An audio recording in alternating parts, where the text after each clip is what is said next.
My dad works in B2B marketing. He came by my school for career day and said he was a big ROAS man. Then he told everyone how much he loved calculating his return on ad spend. My friends still laugh at me to this day. Not everyone gets B2B, but with LinkedIn, you'll be able to reach people who do. Get a $100 credit on your next ad campaign. Go to linkedin.com/results to claim your credit. That's linkedin.com/results. Terms and conditions apply. LinkedIn, the place to be, to be. Hey, it's me, the Quenchies. I'm that late afternoon craving you just can't shake. Wait, what's that? Welch's Grape Aid? No! Made with real fruit and no added sugar, nothing answers the call of the Quenchies like Grape Aid. Got the Quenchies? Grab a Grape Aid in your juice aisle. At the end of the day, this program that we're putting out and providing for individuals is kind of like a love letter to humanity. We just want to support people, specifically with this program, men, because you and I are impacted by what happens in our communities. We're impacted by the health and the strength in families, individuals, communities. Wouldn't that be lovely, though, if everything was like more love-based than fear-based?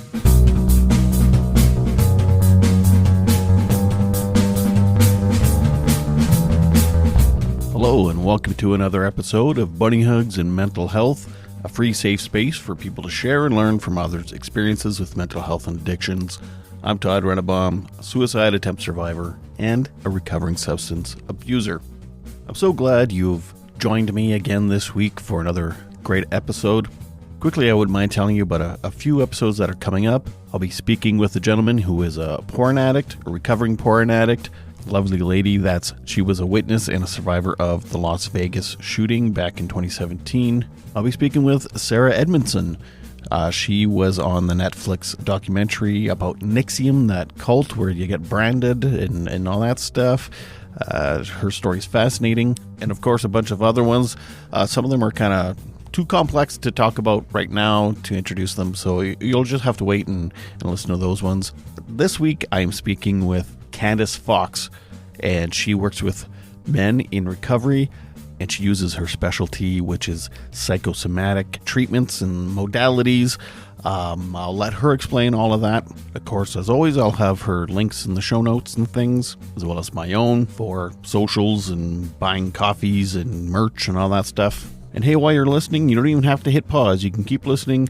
Please rate and review the podcast. It would mean a whole lot. So while you do that, I'd like to say, without further ado, I give you Candace Fox.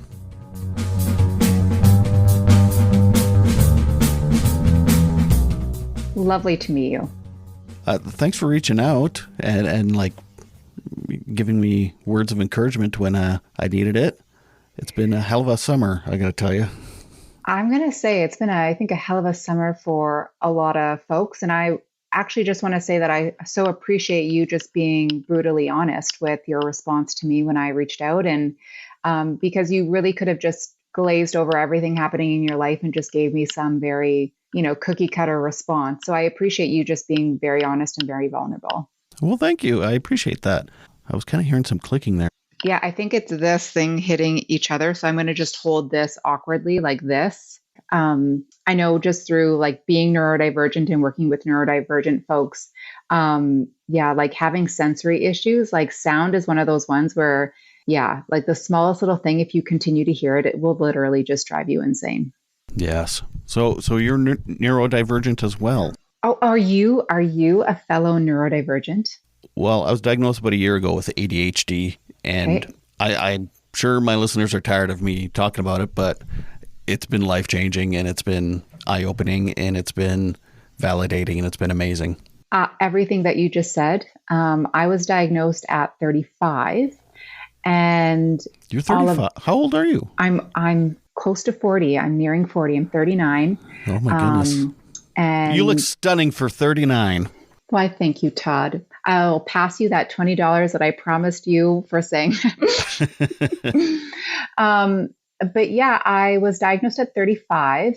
And because I had struggled with an eating disorder for a lot of my teens and into my adulthood, I knew that there was a connection between my ADHD and my eating disorder. So yeah, I did a deep dive after that. And I present information. I do it to Bridgepoint Eating Disorder Center here in Saskatchewan. I just did a huge presentation for the EFT Guild, which is an international body, looking at the research that points to the connection between specifically ADHD and eating disorders. Also a really cool connection, that autism and eating disorder connection. So yeah, this one diagnosis has been, I don't know if it was for you, but was a missing puzzle piece in sort of understanding myself that much better. Yeah, for me, it was like there was all these dots all over the place and they instantly got connected. It was like, oh, I've been trying to treat each, like I had addiction issues and depression and anxiety, and I'm trying to treat each separately. And it's like, oh, I'm treating a bunch of symptoms and not the main thing, I guess. And I was just talking to a friend of mine who's going to be on the podcast later, who had an eating disorder, and she was diagnosed with ADHD not too long ago too. So it's funny. I was just having that conversation with someone the other day. So absolutely, and certainly the one of the presentations that I did is actually on my website. So you can, even if you want to direct her to that, it might be validating for her just to know that there are people out there having these conversations and sort of trying to ring the alarm. I can tell you, which is so interesting, Todd, like in talking to clinicians and counselors and dietitians, no one has been, given a bulk of research or has been sort of alerted to this connection. So it's not just new for those of us who have experienced both, but it's also kind of new for clinicians and, for a lot of people. So it's not like when I was first kind of going through this information, I was like, I'm not going to swear on your show, but I was like, please fudgesicles, frosted flakes. I was just so like, how did I not know this connection existed? But the research has gotten really juicy sort of in the last 5 to 10 years. And I haven't seen anything before the 2007 mark. So it just wasn't out there. So yeah, it's been life-changing.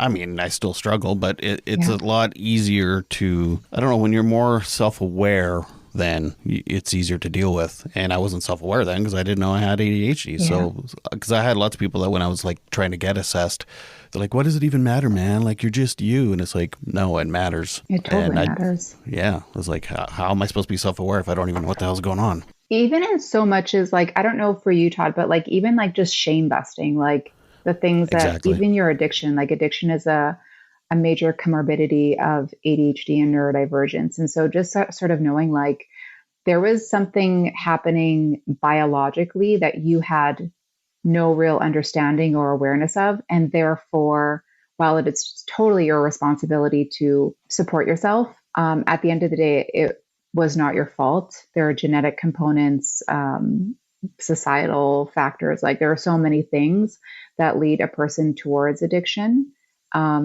That biological factor is just one, but it's a big one. Yeah. So now I get drunk and I can be a mess and I'll be like, it's not my fault. Just no, like blaming it on like people blame it on like the Mercury retrograde. We can be like, sorry, man, it's just my ADHD. I can do what I want. I'm sorry. I have ADHD. I don't have to prove myself. That's so funny. I'm kidding. I'm just not joking, drinking, people. Just joking, folks. JK. So now you're working with people in addiction, and is it specifically neurodivergent people in addiction? So men? Yeah. Sorry, I'll let you talk. No. Because everything that you said is a yes, but it's just, so I'll kind of explain it. So when I went sort of down this path of, understanding my ADHD and eating disorder, I had already been working as a psychosomatic practitioner, which is just very fancy words for mind-body practitioner. So I work in the field of somatics. And one of the interesting things that I've sort of noticed along my journey is the lack of men in some of my like workshops and trainings. And so I know that men, you're a perfect example. You go through these experience addiction, you go through these things that dysregulate your nervous system. You have these diagnoses that make you more aware, but I'm sure for you, much like me, I live very much in my head a lot of the time. I can get into my head and it's very hard to be in my body sometimes. So when, as I've just been going down this journey, I've just been connected with some really amazing individuals, including Dr. Femi Amodu, who is at Lifecrest Medical Clinic. He was sort of kind of just him and I having these conversations really sort of pushed me into the direction of working with more men. And so I created this program called Men Recovering. And it really is for individuals. It's for self-identifying men who are not aware of all these self-regulation tools that can really help them get on and stay on their recovery path. For myself, I just have a sensitive nervous system. I can become chronically dysregulated fairly quickly if I'm not being diligent in supporting my nervous system. So what does that look like? Yeah. Because a lot of people don't even know what that, they might be confused by what you're even saying, like nervous system and dysregulation. Yeah. What is that? So in terms of just like our nervous system, it's like, how are we showing up? Are we sort of like in survival mode? So that fight or flight, we could feel like frozen where we don't even have access to feelings or emotions in our body. And for me, I used to push down all of my emotions into a nice little compact ball and shove it someplace in my body so I could not feel it. I don't know about you, Todd, but as a neurodivergent individual experiencing ADHD, I have big emotions. I have had big emotions ever since I was a kid. And in some places it was safe to express those emotions. And then there were a lot of times where it wasn't safe. Mm-hmm. So I was going to say for a lot of neurodivergent men, I know them because they're all in my family. Yeah. A lot of that comes out as like anger. Totally. And it's, and it can be scary for people. And it's just, you get so used to just flying off the handle. A lot of men just, that's their, almost like their default or their comfort. Totally. And I would say for like women as well, if I lost my keys, it was like a code red in the house. And I know that, I grew up with a brother. I have a mom and a dad. And I know that they would just like kind of. I have a mom and dad too. Yay. Sorry. I did warn you, I'm a smart ass. Sorry, I meant like we were all housed together. And they would like, I'm sure your anger probably looks different than my anger, but it doesn't look pretty. Like it is embarrassing. Yes, it's explosive. And oftentimes the level of output does not match the situation. Right. And for me too, it was also a learned behavior because my dad was like that and I'm no doctor. Yes. But the dude is neurodivergent and untreated, all through his adulthood. And his dad was like that. And, so it was also learned on top of the DNA and the absolutely neurodiversity. So, but yeah. Because self-regulation, so regulating our own emotions, is taught as children through co-regulation with adults. And I would say your dad and probably my dad did not have the coping mechanisms or tools to help themselves. So absolutely. How do we expect them to show us how to regulate our emotions? Not going to happen. They have to learn from example from us. Exactly. Yeah. I don't know if that's happening.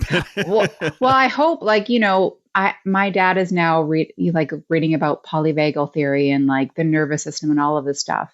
And he's in his 60s. And so I don't know if that's because of the work that I'm doing. I'm sure it has something to do with it, but it is at least nice to see that he is looking into, that sort of area of his own life.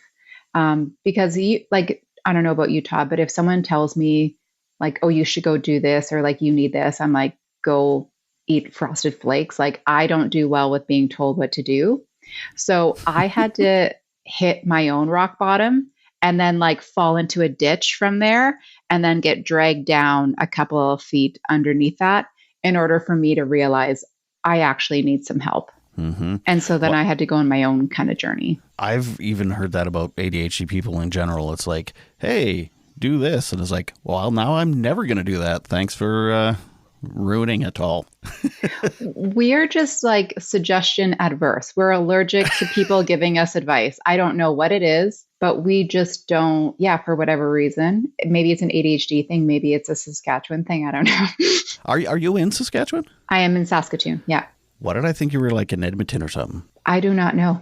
Okay, so I think where we left off was you were kind of discussing what dysregulation looks like in some people and what exactly is psychosomatic stuff. So yeah, the dysregulation can look like a lot of things, but it's usually a feeling of not being able to control your emotions.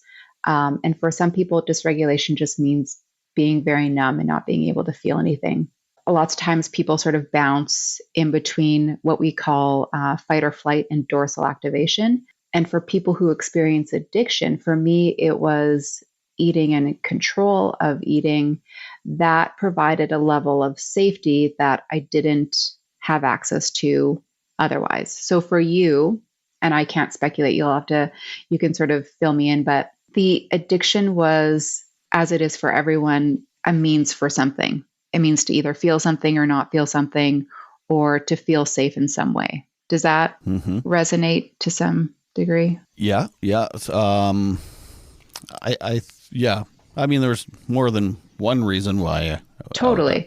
And it, part of it is DNA. It runs in my family, but again, so does neurodiversity. Yeah. I think I kind of got stuck in, that comfortable feeling.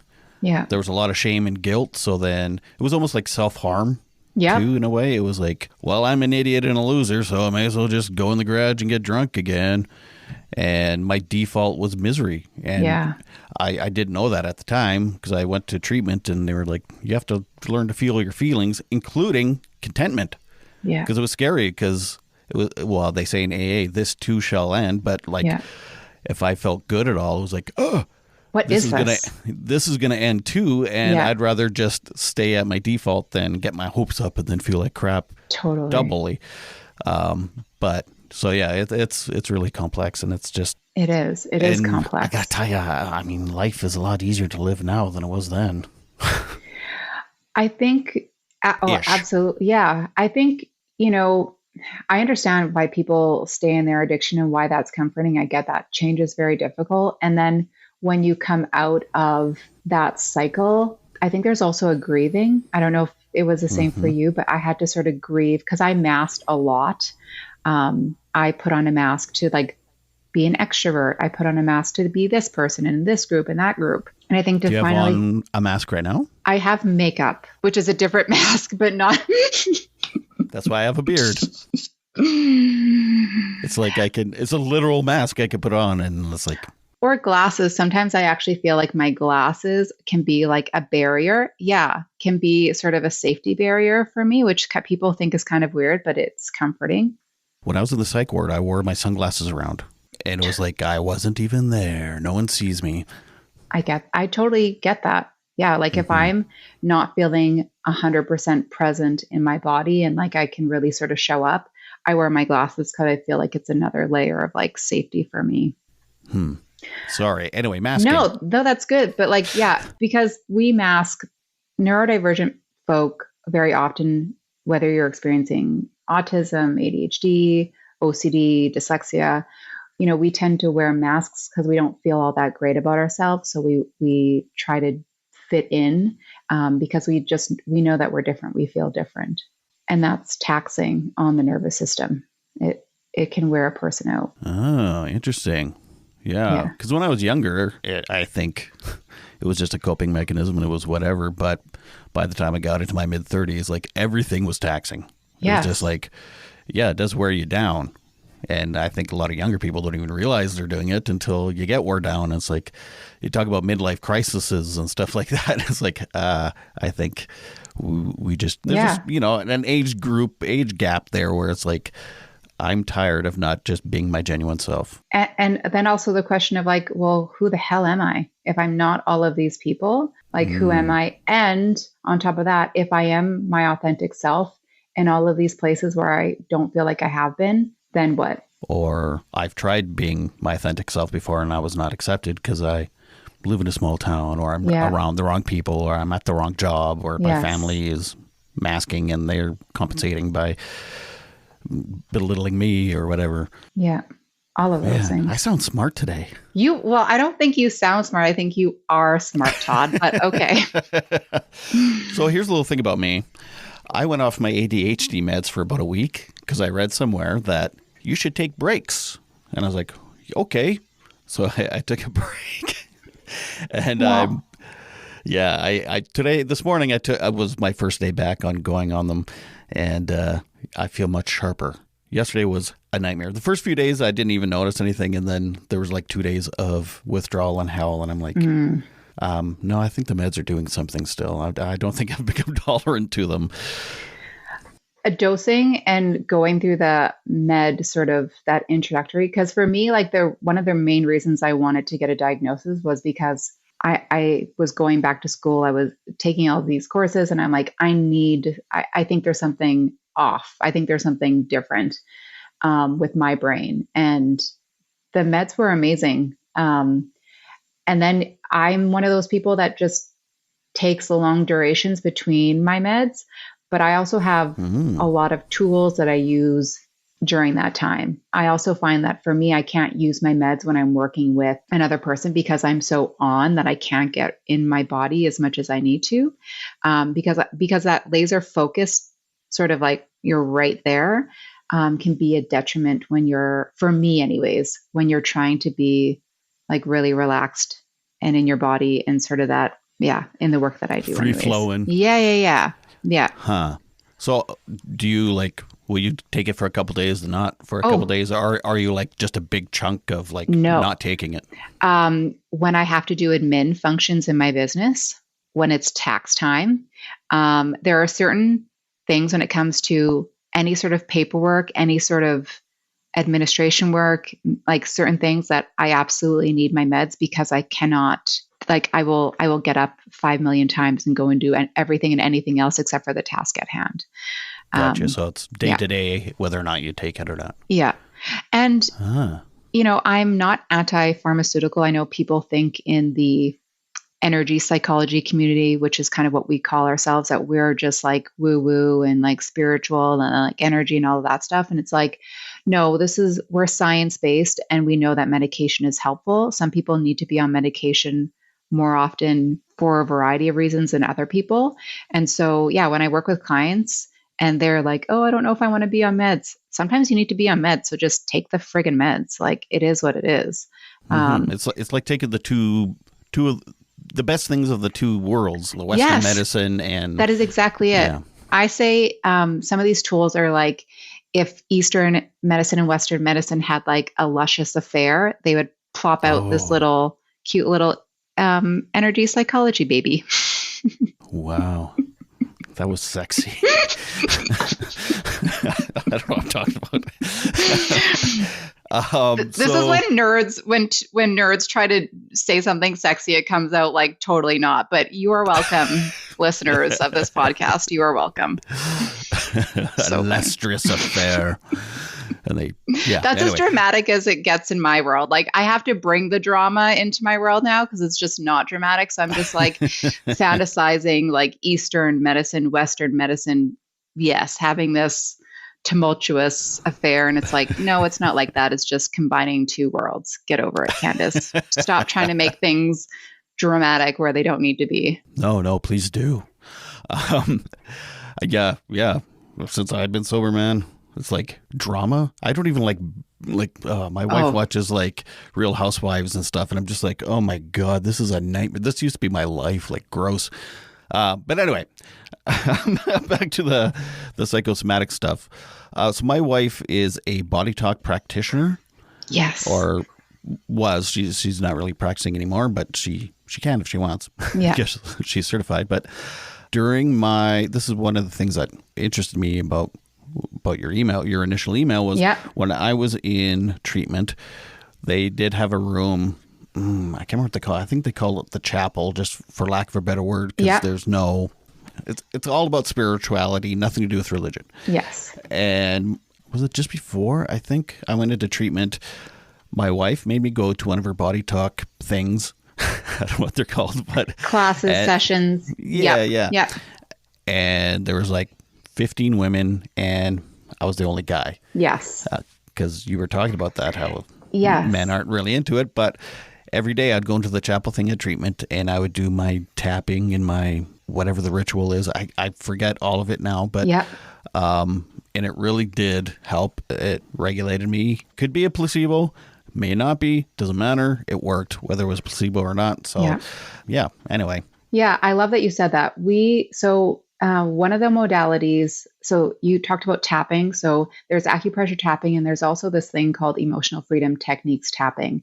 And that actually has quite a lot of like credible research behind it that shows its efficacy for things like overwhelm, anxiety, cravings, depression, sleep, all of these things. And so while I think it looks weird, like, let's just be honest, tapping on your acupressure points, which we actually, along what used to be called the meridians, it's actually a physical system called the premovascular system. What's your language? Yeah, sorry. PVR, primo. It looks friggin' weird. Even though I've been doing, literally, you're just sitting there tapping your head. Like yes. Tap, tap, tap, tap, tap, tap. We've got eight or nine acupressure points, and maybe we can even do a round of tapping together today. Pervert. I know. Stop touching yourself, Todd. They're tapping each other virtually. I don't know what I'm talking Self-stimulation, about. guys. We're talking about some self-stimulation here. But no, like, it does. It looks friggin' weird. I don't expect anyone that I work with to go, walking down the street, tapping on their acupressure points. I do that because I'm okay with being a weirdo. So it's fine for me. They'll just be there as that weird, crazy tapping gal. But I think we need to sort of talk more about these tools. And I'm so happy that you've had that experience and your wife is a body talk practitioner, because that opens you up to a world I'm not sure you would ever expose yourself to. I didn't expose myself. Yeah. Sorry. But you need to have a little person on the side who does your drumming every time, right? I should have my own little, I'm a drummer actually, so I should have my drum set here. But you anyway. need just a little baby one, just a little.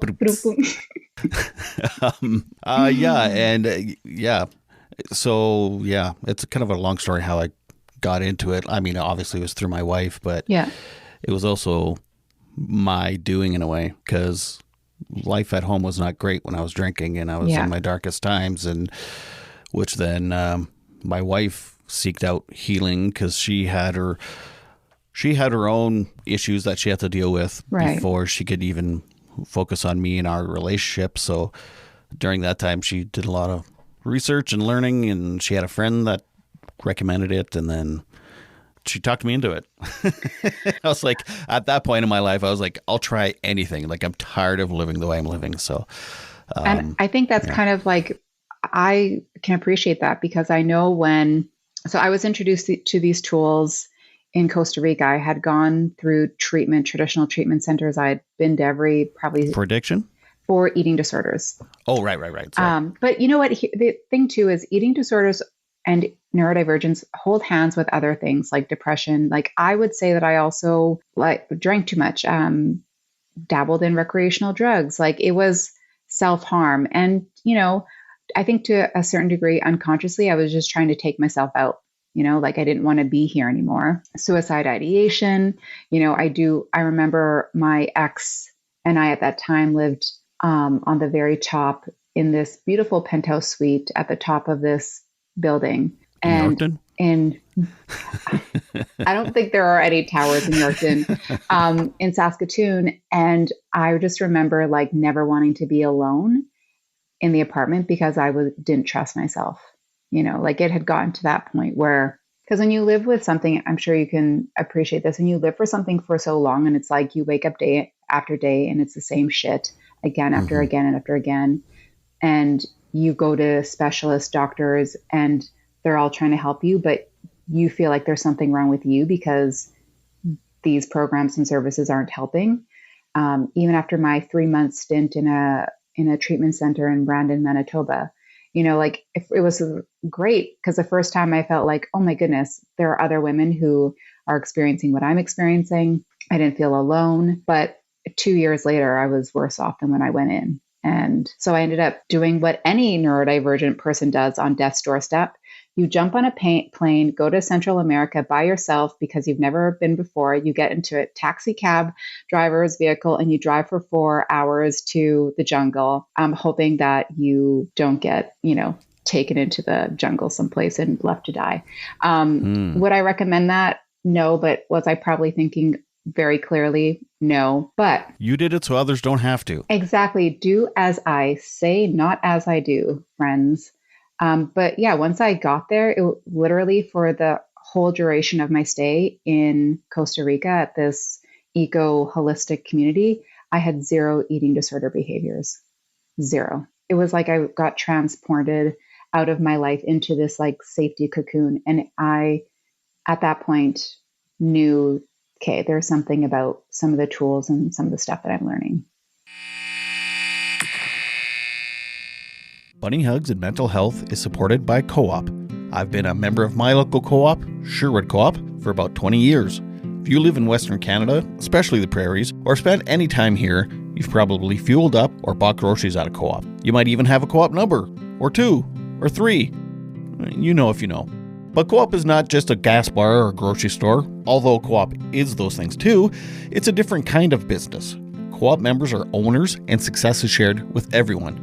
Your co-op doesn't benefit one person or one corporation. Your co-op was built for everyone. Your co-op was built for your community. Learn more about co-op and find a location near you at co-op.crs. One thing I've learned through my experience with mental health and addictions is you never know what you need to hear until you hear it. Make sure to rate and review on Apple and to tell as many people as you can about the podcast so others can hear something they need to hear from one of my guests. After all, this is a free mental health service, which is a rare thing, so why not share with as many people as you can? Did you do any like ayahuasca or any of that jazz? No, none of that. Like it was, and you couldn't, like you weren't even allowed to smoke there. There was no stimulants. We actually didn't even have coffee there. We had in Costa Rica. Yes, we had no coffee in this eco community. It was all vegan, vegetarian. We had like this really amazing dark chocolate cacao beverages, but no stimulants. No smoking, no weed, no nothing. There was nothing there. So it was really a unique experience. And not even crack? No crack. I know. I was just like, come on, guys, just a little bit of crack or no? No meth. I know. So yeah, it was different. And then when I left there, did you have medication? I didn't have any medication with me, but I wonder, I'm sure that they would have allowed medication there as long as it wasn't crack. Well, Concerta basically is meth. I've been on Concerta. I absolutely know. That stuff is like crazy. What? Like I was having a conversation with someone. That's why I'm smart today. About, are you on Concerta? Yeah. It works. It does its job. Yeah. Everybody's different. That's the thing, right? It's like, yeah. That's why there's so many different types of medication or modalities or treatments and stuff. And so I think that's what the problem with a lot of men. It's like tapping your head. That sounds ridiculous. You just go out and get in a hockey fight and or whatever. Like it's always like these other things that are like tangible that you can touch or whatever. And so I think that's why men have issues with like, what? That sounds flaky. What is this? I know. And I'm not even going to pretend that I know the experience of men, but I also feel like for them, you guys really like, you want to know how and why it works. Like you want to know every little thing as to like, so sometimes it takes like sending research or reading a paper. Like, it's not like, for me, it was just a felt experience. I didn't know why it worked. It felt good and I felt different and that was enough for me. But I find when I work with men, they want to know like, what's the research behind this? Like, yeah, it's a different experience for them than I would say working with some of the women. And you do have that information though, too. Absolutely. So, there's tons. Yeah, there's tons. So that's helpful. Well, it's funny, even when I was in treatment, I can't remember how often we talked about it, but it was like we talked biologically what is happening with our brains when during cravings and during drinking and why you feel low. And like, I'm no biologist, a lot of the big words went over my head, but just understanding basically the flow chart of what's happening with my hormones in my brain and why it does that. It was like, oh, And that was just cortisol. as helpful to me as like finding spirituality almost. I think there is and I'll be honest, I would not have gotten into this work if it wasn't for the science behind, because I am a pretty practical person. I probably would have continued to use these tools, but I was in marketing, media, communications. This was far outside my understanding and my sort of wheel of knowledge. But once I sort of dipped into the research and the science, and started to learn all of this stuff, I just kind of felt like I was being pulled down this path and this road. And I really, it was kind of undeniable that like these tools are amazing. But yeah, I think for us as well, just with our differently wired brains, cortisol hits differently, like stress impacts us differently. And so is cortisol a bad chemical? Cortisol and adrenaline are those hormones that when we are super stressed out, we secrete into our system. And in the short term, cortisol is great. Like we need cortisol. But if you're That's how we've survived. Exactly. Like, except for now, we don't have like a lion. We're not confronted by like, wild animals. We're confronted by that boss that really pisses us off, or, a spouse that's kind of annoying us, or, whatever. But if we're in a constant state of fight or flight, that cortisol starts to break down our immune system. It starts to break down other functions in our body. And that's where it becomes dangerous. And the thing that I love about tapping is it intervenes the stress response in the body. So whereas, let's just say, like I was really, really angry, and like then another thing happened, and this sort of snowball effect of stress happens throughout the day. And then let's say I wake up in the morning and I'm like, oh my God, I have to deal with this again. Tapping it decreases the amount of time that the body takes to go back into a rest state. It is a pathway to access our parasympathetic activation, so that rest state. And it's a cumulative. So over time, it will change your baseline levels of stress. So if you wake up every day and you're like here, you're at a 7 or 8. Let's 7 or 8. If you tap every morning, let's just say for like 2 minutes, you just sit on, your morning routine is to make coffee. Were you going to say the toilet? I was going to say the toilet, but I was like, don't do that. Don't say toilet. Yeah, if you just make coffee, stand there and tap for like 2 minutes, and you will, over time, notice a difference. You will. That and just getting sober brought down on my top like, of ew. Yeah. So the courses that you are going to start, you're going to be dealing with men in recovery that are neurodivergent, but you're not replacing treatment or anything. This is like an after treatment, long-term kind of care thing. Is that right? And it's not necessarily men who are neurodivergent, although we welcome those men. It's all men who have successfully completed a recovery program, whether that was 5 months ago, 10 years ago, whatever.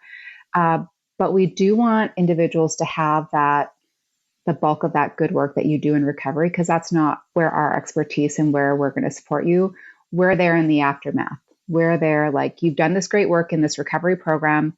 Let's continue that on and give you more tools, more resources. So that you can stay on the recovery path. Yes. I love that, because there are some people, and I mean, life coaches get a bad name sometimes, but it's like, I've talked to some really amazing life coaches that are like, no, I'm not a psychiatrist. I'm not a therapist. I'm, get that stuff settled. And then, I'm the sprinkles on top. So I like that you're not like making a declaration like this will get you sober and this is the be all and end all. This is just another tool. Yeah. And we want to work with recovery centers. Like there is great benefit in having a therapist, having a counselor. I'm just finishing I've gone through recovery coach training. I'm also in school to become an addictions counselor. Damn. I can tell you that all of those things are needed, including somatic work. It's not one or the other. It's everything. Exactly. That's been my biggest thing in recovery. It's like, because some people do get like, they get very narrow vision of like, this is what worked for me and this is all that's going to work. Or this is, and it's like, no, like, and so, okay, being in Saskatchewan, okay, I'm going to bitch I'm going to bitch a bit. Do it. If you're from the States and you're listening, this is my province right now. So years ago, I started a petition to create a minister of addictions and mental health. Yep. And I don't know if it was my doing or what, but anyway, now we do have a minister of mental health and addictions, and they are like cutting everything and pouring all the money into one modality. It's the 12-step treatment centers, 30-day, whatever, however many days. And I'm just like, what are you doing? This is the exact opposite of what we're talking about right now. No, the more options you have, the more modalities, the more tools you have, the better. Like, why can't we have all of it? Why, whether it's harm reduction, 12-step, psychosomatic stuff,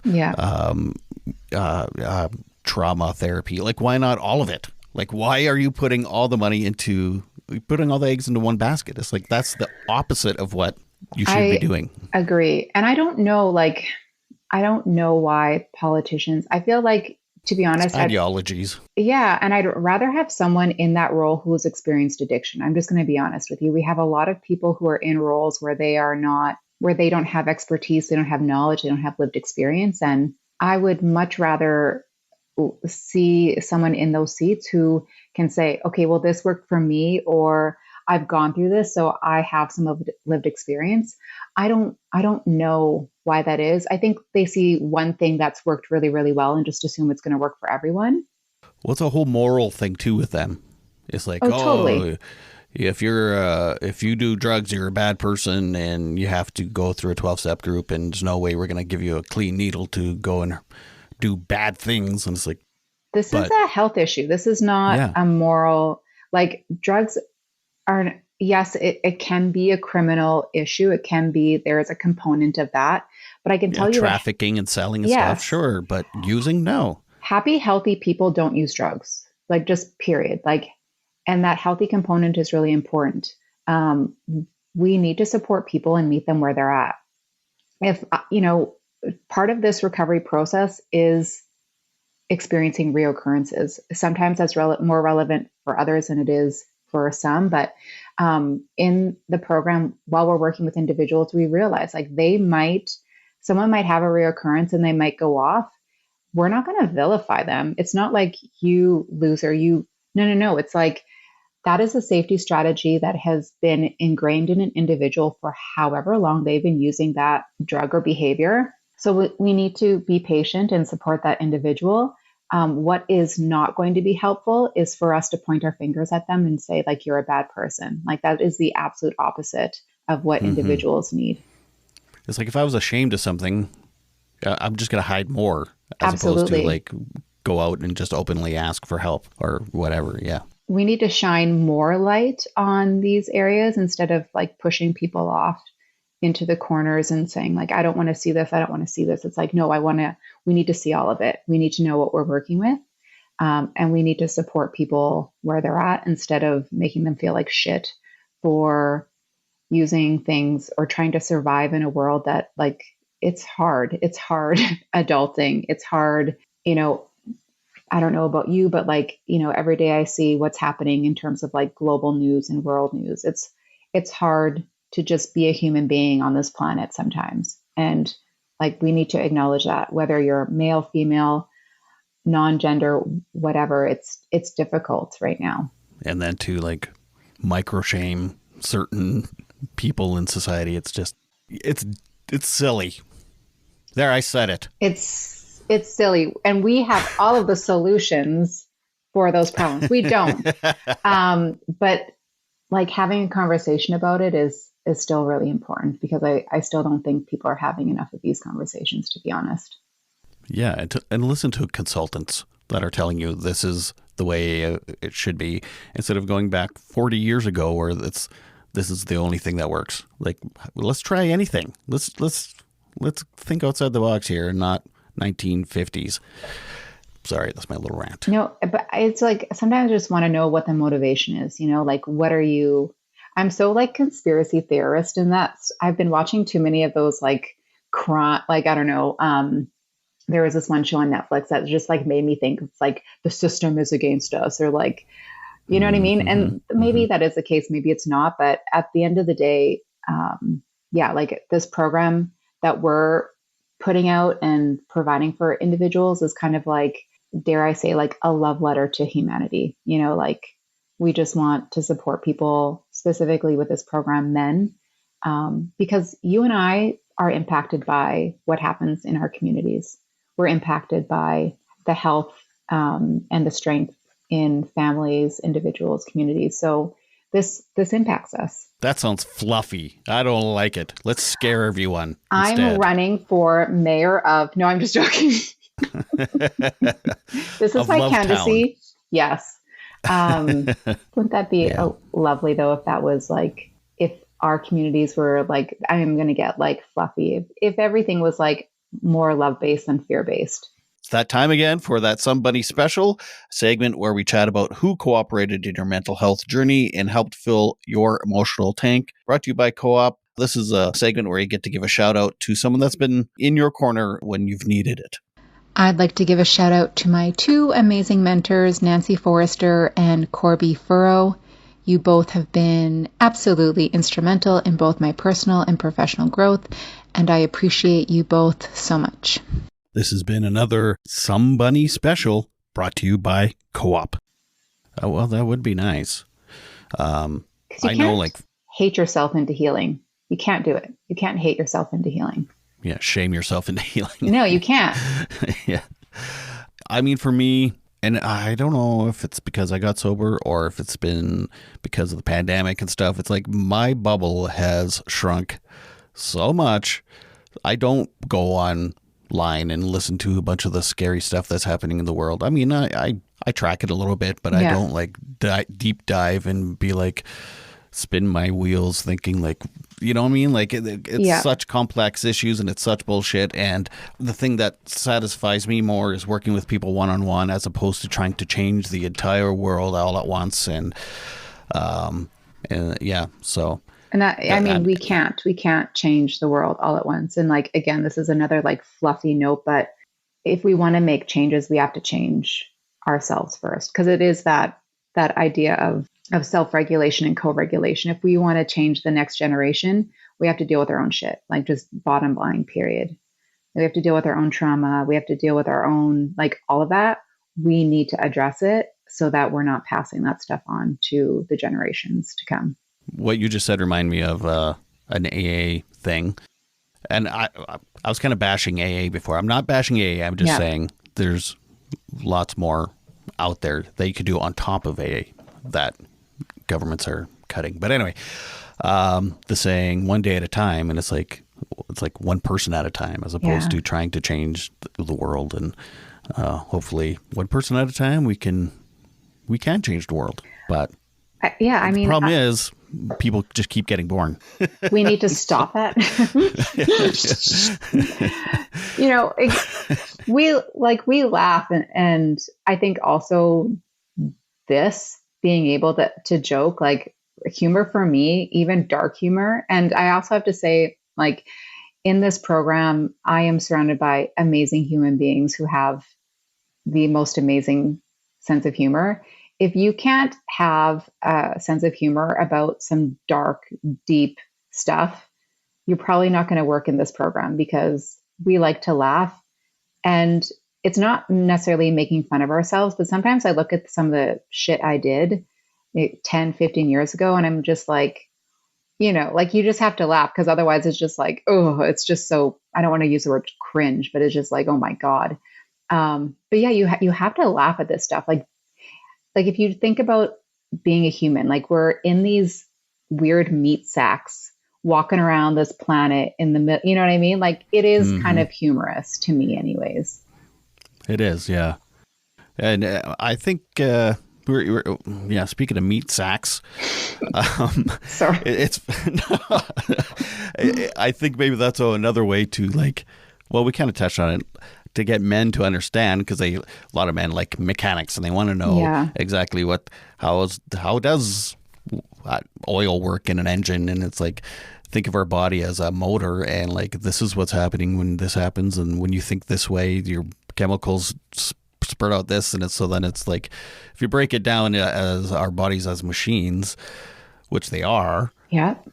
I don't know what I'm talking No, about. it totally, no, absolutely. Like I was going somewhere. Like, even if you think about just like resting, like our bodies cannot sustain the level of stress and anxiety and overwhelm without shutting down. Like, it's just like the same thing with your vehicle, whatever. And so this whole entire concept and understanding of self-care, and people are going to throw daggers at me. You might not even be able to admit that you interviewed me, Todd, but laying in a bubble bath with a glass of wine, in my opinion, is not self-care. Like, it's How dare you? I know. Oh, geez. I know.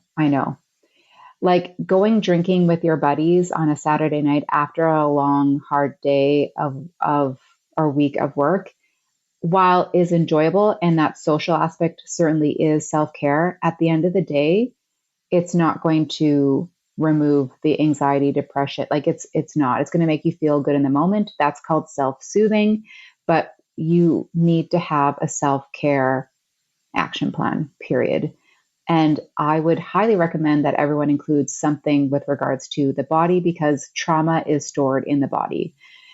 Trauma is a visceral experience. It's not all in our head. Addiction is a visceral experience. If anyone has ever had an urge to use, whether it's booze, drugs, sex, gambling, whatever it is, it's a visceral reaction. Your body is like, you talked kind of about the biology of addiction, Todd. My point in this whole entire conversation is I would just love it if men stepped outside of their comfort zone a little bit and started to look at tools and modalities outside of, what they think is self-care. I think a lot of people think that self-care is something that like it feels good right away. Oh. And it's like, no, you got to put work in. And it's sometimes boring. Sometimes it feels like you're not doing anything. Sometimes it feels silly. Like you said, like I'm sitting in a room tapping my head. What? But yeah. But that's really what you have to. I mean, it's an investment. It's a long-term thing. It's not, like you said, like I used to think that too. I work hard, I play hard, and like getting my paycheck and going down to my local bar and getting drunk, that was self-care because I'm venting and I'm blowing off steam. And it's like, okay, yeah, I'm doing that, but I'm also I'm not fixing anything. And I think what you just pointed out was the difference between self-soothing, which in the moment feels really good, and self-care, which is a long-term investment in your health and well-being. And it oftentimes feels really fucking shitty in the moment because you have to look at things and you have to address things that you would much rather not. But if you want to invest in your future and like just the health and well-being of your body and like your family, and like if you want to be around to see your grandbabies or anything else, if you want to see AI take over the world, which I know that we all want to see that, you have to. I'm curious. Just joking. Like you have to take care of yourself. It's just a bottom line. It's just the truth of the matter. Mm-hmm. Well, it's similar to if it's a physical thing. I tell people it's like, so say you were abused. So that's the trauma that starts and is stored in your body. Yeah. Maybe it was at the time that it happened, maybe it wasn't like this really hurty thing. It was just like, because a lot of times it's shocking, right? Just like when you break your arm, it's like, oh my God, I broke my arm. Yeah. It's not like this real painful thing at the moment. It's like 20 minutes afterwards, you go, holy crap, I think I broke my arm. And when your arm heals, it actually hurts more during the healing process because you have to go back and you have to do physio, you have to move stuff. And it's like, I don't want to move that way because it hurts. It's like, well, no, you have to move it that way if you want it to work properly again. And that's the same thing with like trauma and mental stuff. It's like, no, you have to go back and you have to deal with the stuff that hurts, and it's going to suck. Healing hurts. The process of healing hurts, but by the end of it, your arm works again. It's better than it even was before. I love that analogy. Or you just take Advil because it works right away, Yes. It's like, no, Advil works for me. That helps my shoulder or my arm or whatever. It's like, no, that's self-soothing, not 100%. self-control, whatever. You know what I'm saying? It totally. And this is where I also feel like medication can come into play, because it is difficult. And some people like are experiencing overwhelm, anxiety, and depression. And this is where you can lean on medication while also addressing the underlying mechanisms of those experiences. So like, because you're not just dealing with the symptomology of depression. We want to actually, go underneath that. I think a big myth too, and a lot of reasons why people maybe don't want to do this work, is they think that they actually have to go to the origins of their trauma and like relive that. And you actually don't need to do that. One of the big things I love about EFT, and specifically this modality called conscious EFT, is we work with the nervous system in the present moment. So people who have repressed memories, that like maybe a trauma happened as an infant, they're maybe never going to remember what happened. But that doesn't mean that people aren't going to heal from the situation. If we work with the nervous system in the moment and look at what the triggers are in the dysregulation in the present day. So, when someone says this to me, this is how it makes me feel, and then I blow up. We don't need to necessarily know the origins of that or like the deep trauma. We just need to deal with the nervous system in the here and now. And that often gives the body an opportunity to resolve whatever needs to be resolved, with a little intervention from me in terms of, let's go dig deep into your trauma box and like bring it all up. That's dysregulating. That's going to cause a person to go back into behaviors like, addiction or whatever. So I do want to bring that up, because I think that is another reason why people don't want to do this work. They don't want to go back there, and you don't have to. I've done EMT therapy where you kind of have to go back, but the lady's like, you don't have to tell me your deep, dark secrets. Here's, pick the moment, and you have to like focus on that moment or whatever. But yeah, we're not dismantling the entire situation and whatever.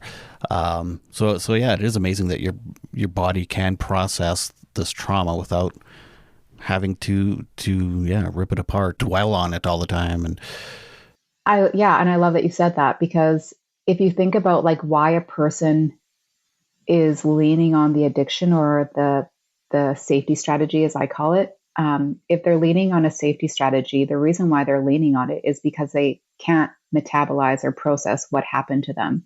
So the way to support them is not to go back to that place. They clearly don't have the tools and strategies to go back there.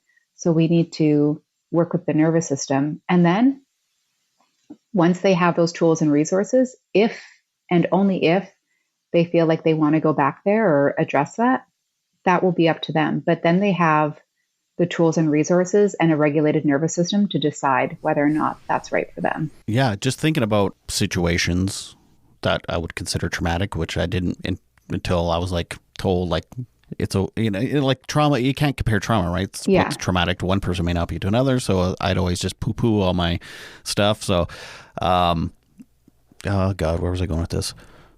Oh, I couldn't, like I said, pull it apart and dwell on it. It was like I would just think about the situation.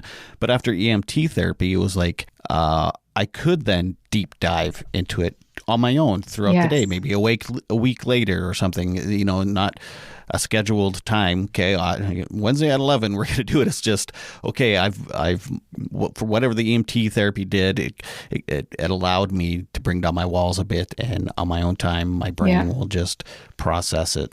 Yeah, with little intervention from, like, it just comes up, right? And when you have self-regulation tools and resources, like that's another reason why I love these tools too, is because everything that we teach men in this aftercare program, all of these tools can be self-applied. So I never want a client to be dependent on me. It does not feel good to see the same person every 2 weeks for 10 years. No, that's not the point of this.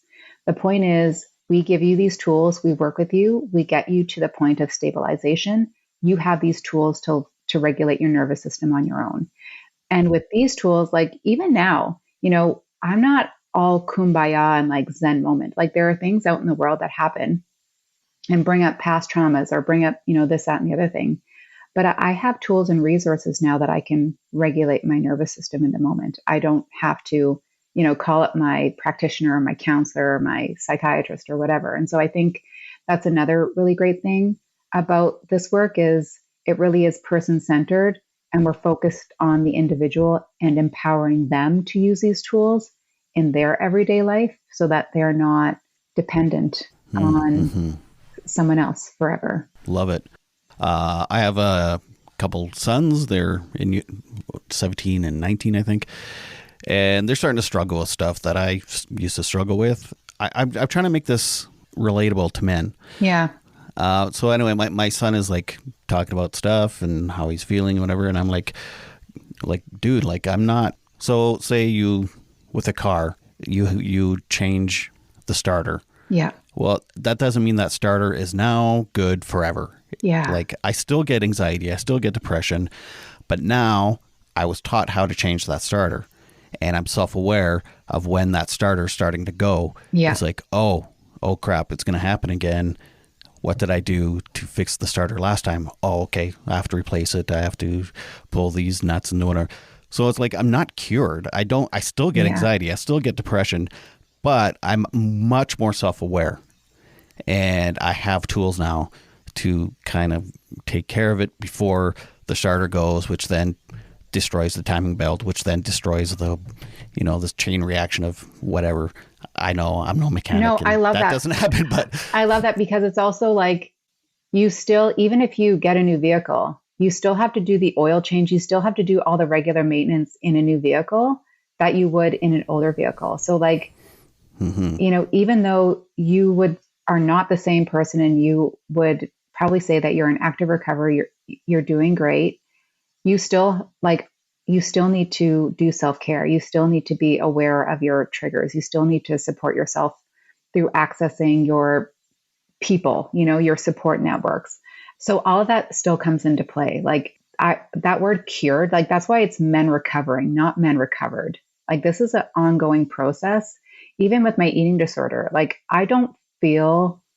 it feels foreign to me that I had that. But I also know if I'm not consistent in my self-care, my default is to start to control food, my body. And like, once I start to hear those little voices, I need that support again. I need to go back and figure out, okay, how do I support myself through this?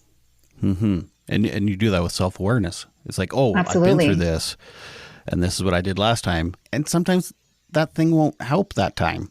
That's why you need more tools. It's like, oh, this wrench doesn't fit. That's why it's better to have more options and I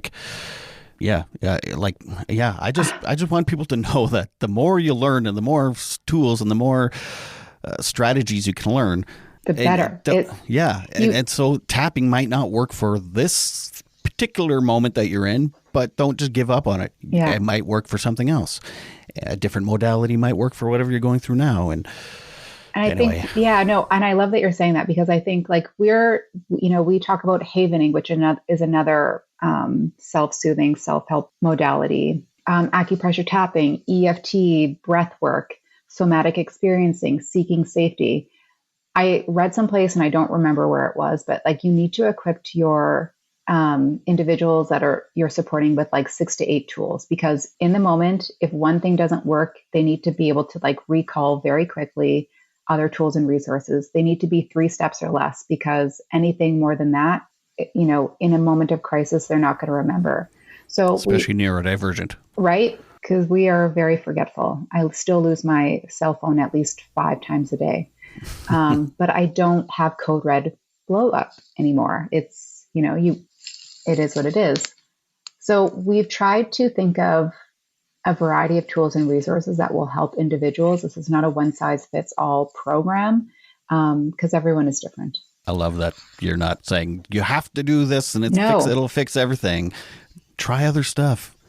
And like, this is just another thing, and it works sometimes it won't work. Yes. And here I taught you how to do it. I'm not your mechanic. Don't every time something goes wrong, bring your car back to me. Look, this is how you change an oil filter. This is how you change your air filter. This is how you whatever. And now that you're self-aware, when the car starts to sputter, you have the tool now and the knowledge to take care of it. Ultimately, we want people to take their recovery journey into their own hands and make it their own story. And yeah, I think this is kind of the new way of mental health and healthcare, is like trusting yourself a little bit more and not relying on other people to tell you what's quote unquote wrong with you. When we have the capacity to show up for ourselves, we have the capacity to advocate for our well-being.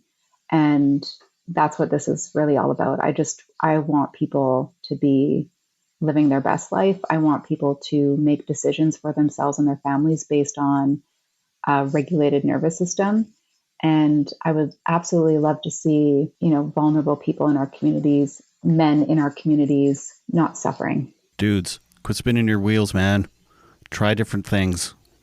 Yeah, it's fine. Just go do it. Take care of yourself. It's not something to be ashamed about at all. I think there's a lot of courage. And I've said this to you, Todd, and I'm sure in an email, it's like, it takes a lot of balls to show up for yourself and do this work. Just like, period. Like, I have just so much respect for individuals who can just talk about their story and say like, yeah, I needed help, because that is strength. That's impressive. That is something that I think we should admire in individuals instead of like all the other bullshit stuff that people think matters. Candace, this has been amazing. Did you want to mention your course or when it happens or how to get a hold of you? Yeah. So if people want to learn more, they can visit menrecovering.ca. And we're hoping to host this program 4 times a year. Registration opens September 1st, and we're hoping to start October 1st. But of course, we're going to be flexible with that. I'm very casual. So as you can see, I swear on podcasts, and I wear Frosted Flakes. I know, Frosted Flakes and I wear denim jumpers. So like, I'm not pretentious in any way. So just throw me an email, and if you want to learn more, we can connect. Awesome. So once you sign up, it's not like there's no obligation.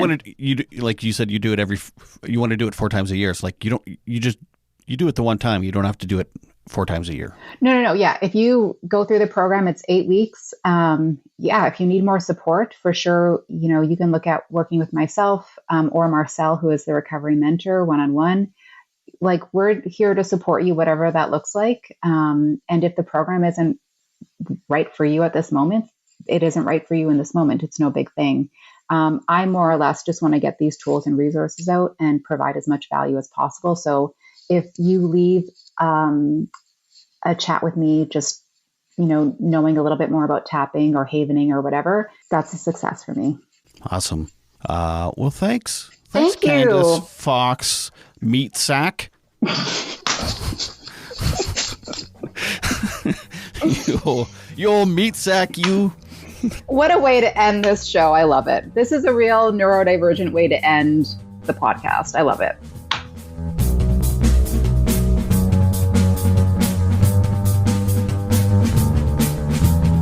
Thank you so much, Candace. I actually met Candace recently in person, which isn't something I do very often with my guests because we're kind of all over the place. But I didn't realize she was somewhat local, so we actually attended a lovely recovery conference luncheon thing. I hate the word luncheon. You could just say lunch. Luncheon doesn't make it sound fancier. It just makes it sound silly. Anyway, thank you, Candace, and thank you for giving me your chicken. She's vegan, and at the lunch, they served chicken. Make sure to keep listening. I've got so many wonderful guests lined up. Yeah, some of them are already recorded. Some of them I've got lined up to record with, but it's all very wonderful. And you're going to learn something from every one of them. So please keep listening and make sure to tell people about the podcast, because people are constantly getting things from my guests that they can apply in their own lives. Whether they can relate or whether they can just be fascinated by their stories. Either way, don't be shy. Please share. And also, please make sure to make your beds and take your meds. Bye.